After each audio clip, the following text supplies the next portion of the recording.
大家好，我是 Starco。今天我们深耕在地，咱来行这个实实在在、实实在在的路线。从旧城其实就是宜兰灰卡站东西南北4个地方放射出去的这个区域来假根不同的根类的食物。那我们来了解一下地方的文化在地构书，拼一张地图，气化码。我们现在来到马根湾这边。先介绍一下它的这个卤肉饭，因为它的卤肉饭是有加上这个碎豆皮，整体感看起来比较像是肉燥饭。然后重点就是这个国宝级的马根肉卷，它里面其实是比较像是肉泥的这种感觉。然后还有这个特别的 sauce 甜辣酱，这也是精华。它马根也不是那种粉粉一块一块的肉条，汤是有一点焦糖味，我基本上一定都是2汤匙。吃干面加白醋，吃羹汤黑醋或无醋，好不好？原则问题。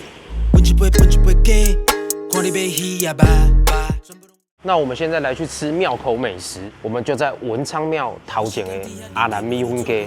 那有很多朋友就说，宜兰又比较偏好粗米粉，罗东那边又用比较细的米粉去做料理啊。我自己是比较喜欢粗的米粉，因为吃起来比较有嚼劲嘛，较 Q。那米粉跟其实都大同小异，不外乎就是可以看到米粉嘛，那羹汤，再来就是甜不辣。有的人会用比较像鱼板的那种甜不辣，有的是用比较像竹轮，中间有一个洞的那种甜不辣。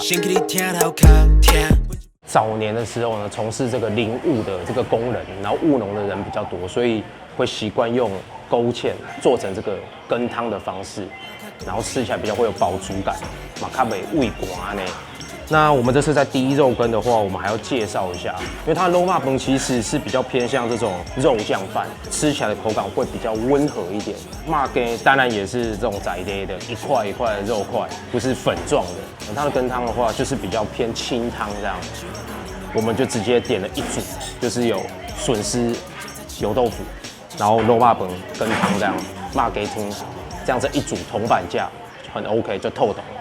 天气比我实在，看作为我的爱，跳给他 take it high。